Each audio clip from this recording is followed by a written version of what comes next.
அன்பானவர்களே, அன்பு வணக்கங்கள். உங்களுக்கு ஏதோ ஒரு பிரச்சனை,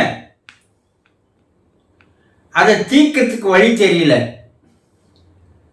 அந்த பிரச்சனையிலிருந்து வெளிவரத்திற்கும் வழி தெரியல.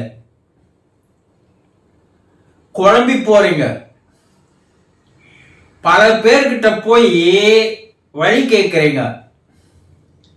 அவங்களோ மேல மேல ஏதோ ஒரு ஐடியா கொடுக்குறாங்க.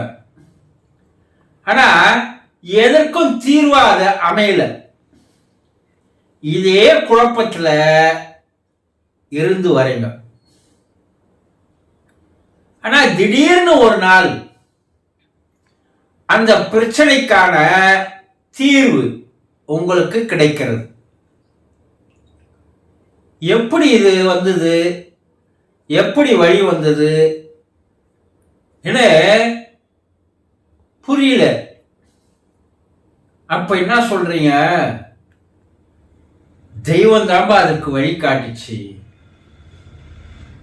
ஏதோ தீர்க்க தரிசனமா கிடைச்சதுப்பா, தெய்வாதீனமா அதற்கு ஒரு வழி கிடைச்சதுப்பா இப்படின்னு பல பேர் சொல்றீங்க இல்லையா? ஆனா அந்த தெய்வம் என்பது உங்களை சுற்றியே இருக்கிறது.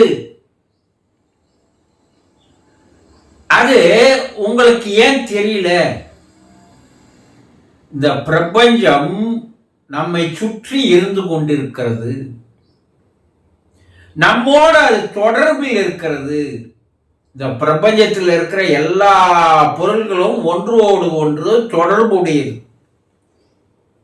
உறவோடு இருப்பது. அந்த பிரபஞ்சத்தை தான் நம்ம என்ன சொல்றோம்? தெய்வம், ஆண்டவன், கடவுள் என்ன எல்லாம் சொல்றோம்.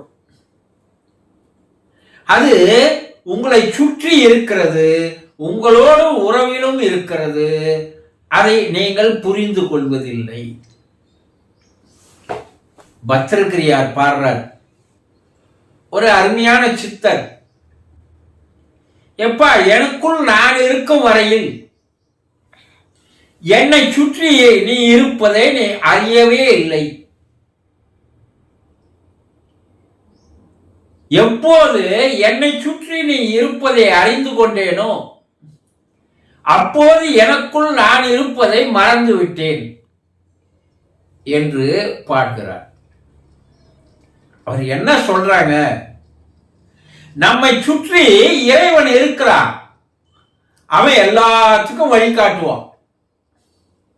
ஆனா நமக்கும் அவனுக்கும் உறவு இருப்பதை நாம் தான் துண்டித்துக் கொள்கிறோம். எப்படி துண்டிக்கிறோம்? இப்போ இந்த பிரச்சனைக்கு என்ன பண்ணலாம், ஏது பண்ணலாம்னு ஏதோ குழப்பிக்கினே இருந்தீங்க இல்லையா? வழி தேடிக்கினே இருந்தீங்க இல்லையா?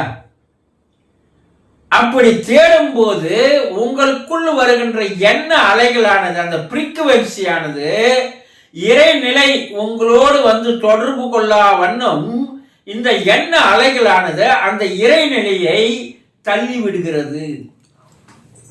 அதனால உங்களுக்கும் இறைவனுக்கும் உள்ள உறவு அங்கே செயல்படவில்லை.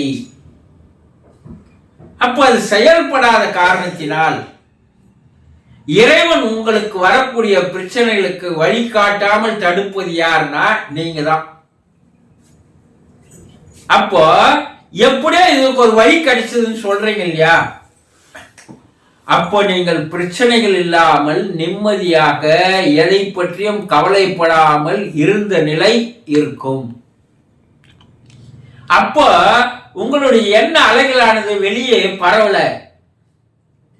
அப்ப இறைநிலை உங்களோடு வந்து உறவு கொள்வதற்கு ஏதுவாக வசதியாக அமைந்ததால் அந்த இறைநிலையே உங்களுடைய பிரச்சனைகளுக்கு தீர்வுகளை தந்தது. இதைதான் உள்ளுணர்வு என்று சொல்கிறோம். இந்த உள்ளுணர்வு செயல்படாத வரை, அது விழிப்புக்கு வராத வரை உங்களுக்கு எந்த பிரச்சனைகளுக்கும் தீர்வுகளே கிடைக்காது. அதனால்தான் வாழ்க்கையில பல கஷ்டங்கள், துன்பங்கள், துயரங்கள், கவலைகள், வேதனைகள் எவ்வளோ எவ்வளோ சொல்கிறோம் இல்லையா? இதுக்கெல்லாம் என்ன காரணம்னா, நம்முடைய எண்ண அலைகள் தொடர்ந்து செயல்படுவதால் உள்ளே இருக்கின்ற அந்த உணர்வானது நமக்கு விழிப்பு நிலைக்கு வராமல் இருக்கிறது. இந்த எண்ண அலைகள் எல்லாம் எப்போது அடங்கி அமைதியாக மாறுகிறதோ அப்போ அந்த பிரபஞ்ச அலைகள் உள்ளே வந்து உங்கள் உள்ளுணர்வை எழுப்பி உங்களுக்கு தேவையான விடைகளை அந்த இறைவனே தருகிறான். அப்போ எந்த பிரச்சனைகள் வந்தாலும் கவலைப்படாமல் அமைதியாக இருந்தா உங்கள் பிரச்சனைகளுக்கெல்லாம் உங்களுக்கே தீர்வு தெரியும். உங்களுடைய உள்ளுணர்வு வேலை செய்ய ஆரம்பித்துவிடும். இந்த உள்ளுணர்வை செயல்படுத்துகின்ற விழிப்பு நிலைக்கு கொண்டு வருகின்ற ஒரே வழி அமைதியான நிலையில் இருப்பது என்பதை புரிந்து கொள்ளுங்கள். சந்தோஷம்.